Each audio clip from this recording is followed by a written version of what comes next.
Okay, so if you do watch our videos, you would know that I have a 489 in the front of my Jeep. Harley has one in his also. Both from East Coast Gear Supply. And I don't know why I'm sitting here like an 8, but I am. That's the way this whole video is going to be shot this way. Donkey Kong. Donkey Kong? Yes. This is going to be Donkey Kong video. But I can't remember. What was the video that I was doing? Oh, I was showing the track bar. I actually don't remember what all was in that video, but it's a couple videos back. And at the very end of the video, I show that the track bar and the drag link are not parallel. They're not even close to being parallel. So I bought this as a system from East Coast Gear, and yeah, I was a little disappointed it wasn't parallel. This is all bolted in. Yes, I tack welded my mount, cycled it, everything cleared. I don't know why I never came up front here and visually checked to see whether or not my track bar and drag link were parallel. I just didn't. Either way, so I contacted them as to what we were going to do, and they said send some photos. Either way, I went back and forth, and finally, after telling them how I wanted to fix it, because what they were recommending, just one person, I don't want to say the entire, I don't want to say the owner or use the company as a whole, but the one individual was recommending from there that I either go to a drop pitman or do some funky thing over here that eventually would have put me back the same as what any other TJ would be, or possibly even worse. I was like, it is not going to happen. I've already went too far down the road. Plus, I paid for all this. I want it to be correct. So, in this video, we are going to pull this thing out. I got them to send me another mount here, and then I'm going to hack up and extend.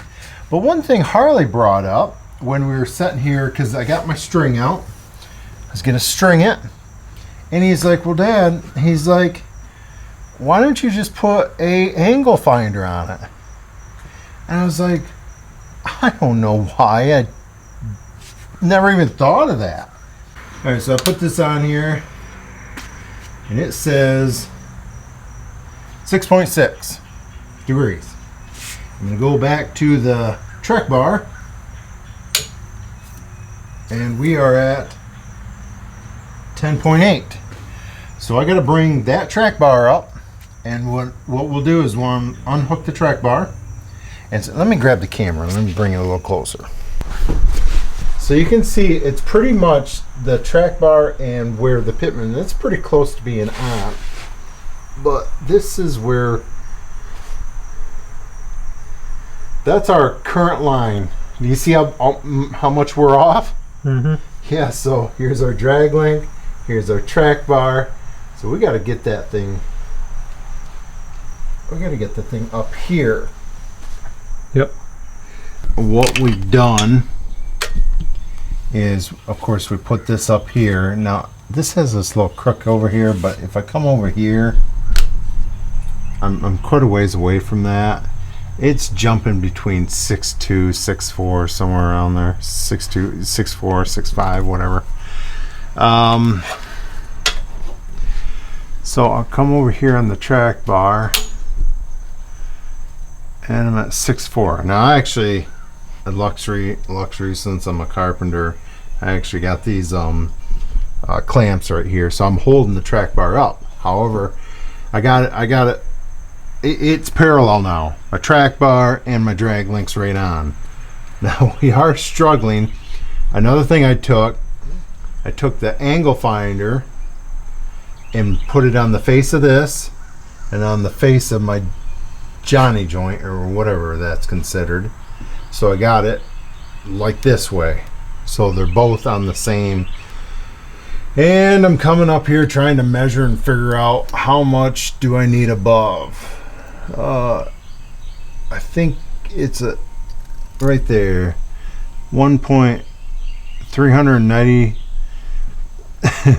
Okay, that's down to the 10 thousandths. I probably won't be doing 10,000s, but I'll probably, let me see, inch and 3/8. 3/8 is 0.375. Well, that looks pretty close. Yeah. So inch and 3/8. You're probably wondering why. Oh man, what's going on here? Hi, puppy. You're probably wondering why is it worth it so much? Why is this worth it? Why not just have the track bar down low? Well, if you can, the whole purpose of having that track bar up closer to almost horizontal or flat level is you're working in this cycle. I mean, shoot, I did that. I wish more people watched that track bar video that we made. It probably only has 1,000 views, but it really illustrates. Go back and watch our track bar video because I put it on a piece of plywood. I actually show the arc. I actually put it on a piece of plywood and show the more you raise it, the more of an angle that track bar gets on. What that matters, where that matters, is as you lift it, your track bar comes down, and if you can imagine, you have a straight plane, 100% vertical plane here that your Jeep wants to travel in. When you hit a bump, your axle wants to come up. Look at this. See? So if this is at this ride height and you hit a bump, it's coming up. So it's pushing the axle all the way to the side each time. So if you can have that track bar almost level, you hit a bump, it's not moving the axle to the sideways. It's not moving it sideways near as much. Especially with a wheelbase that a TJ's on. It's a short wheelbase, so you gotta really get these things squared away. That's why I was so irritated, about if you pay all this money to get this, and then the company's telling you, just put it back to the way it originally was. No, I paid for over the knuckle. I want to do it. Yeah. I sure hope you guys never know I have to do this here, but going from a few of the comments of the different people that said that it couldn't be done by other axle manufacturers, you may have to do this to get this result right here. If you want above the knuckle with your track bar and drag link being parallel. Okay, so I'm going to hold this down an inch, and I'm going to weld it on this side. I think this is going to work. It's turning out really good, and I got my degree rate on perfect. So we're going to pull the axle out. Okay, so the first part of the video I was kind of irritated. Got talking to my brother last night, and I paid full price for these. Yep, both, and we got them in more than one Jeep. He knows everything. Man, the Harleys are getting on it out there. But I don't like being the guinea pig. I just don't like to be the guinea pig. Life is too short for companies to be having you be their R&D for them. However, this company, East Coast Gear Supply, they have been pretty decent. I've never got a discount from them, paid full price for everything, but they're super quick as far as taking care of issues and questions and all that. So I give them that. I think this will be fixed. The owner right there, I don't think he allows stuff to slide. And I just got that feeling right here, even though I'm kind of annoyed and I'm the guinea pig on this one right here, but I'm assuming it's going to be fixed or they won't sell it. But the R-Tech bracket right there, they came right there. It wouldn't surprise me. It would not surprise me. A lot of these companies are using R-Tech brackets, so if you get this from another company, you can probably locate this. And I wish I had, well, there's the part number right there, 1116, and let me see if I ruined the other. No, 1117. There's part number right there. So if you got one of these and it's already in your Jeep, and you want to convert it to over the knuckle, I guess you can do that. Okay, so let's check it out. So like I said, I'm flush right here, but I did step it back a little bit, and I have a reason why I'm doing that. So I got a little bit right there. I think I'm gonna have a better weld. So I got a little weld right there. I'm gonna be able to come up underneath here and get a weld there. Nice generous weld there, and of course on the inside. Let's come around here. So I'm sorry, I know I'm out there and facing it outside and it's struggling to see, but so basically what I'm right now, I'm looking for something to space it. So I want to I don't want to weld with the track bar in there, the heim joint. So I'm actually looking for a piece of iron pipe or something that I can cut to use as a spacer.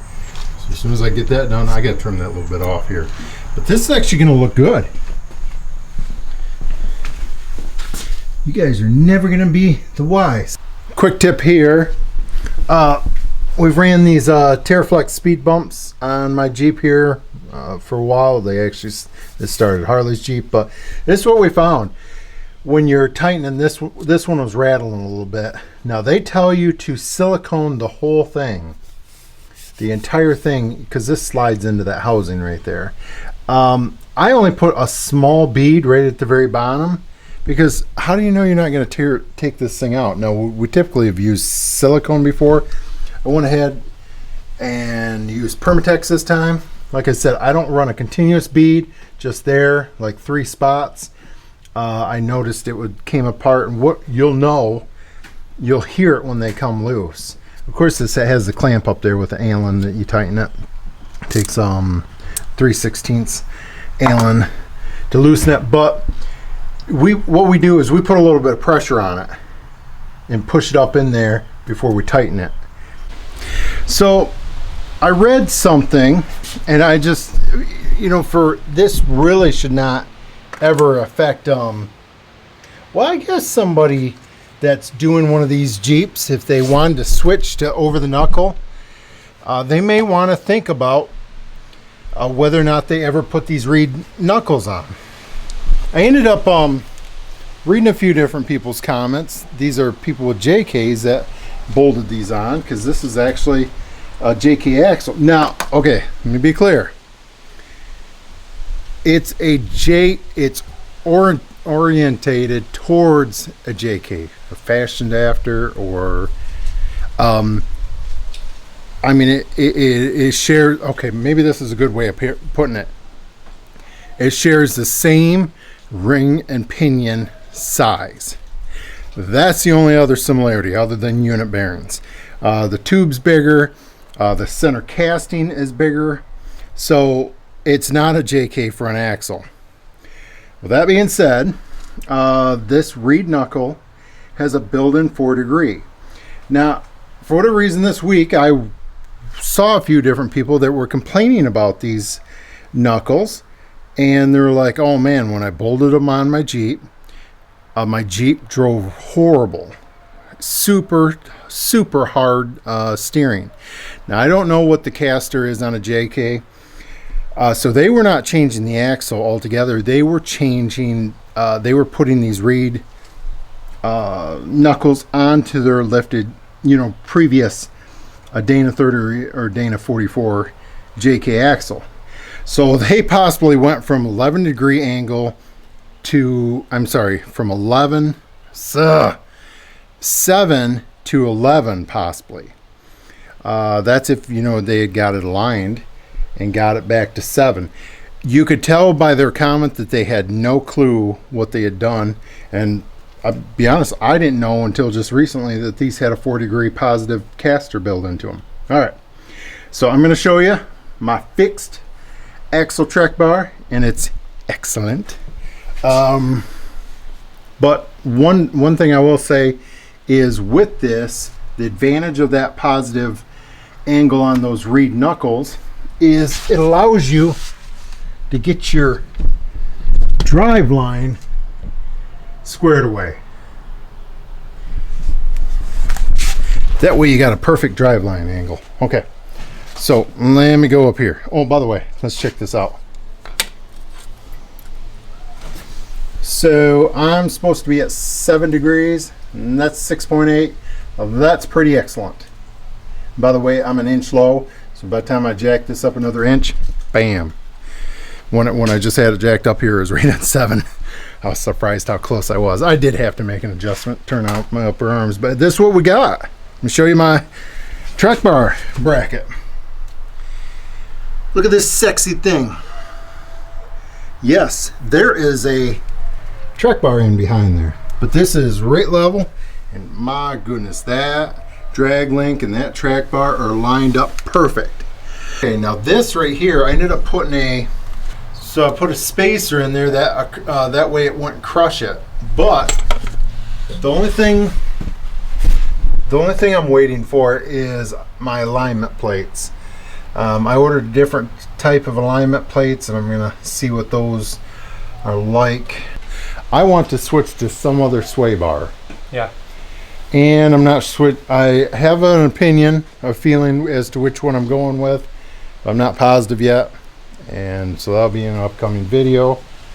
Maybe Harley will get his first. He doesn't even know about it. So we'll talk to you soon. Fixed. Done. Kinda.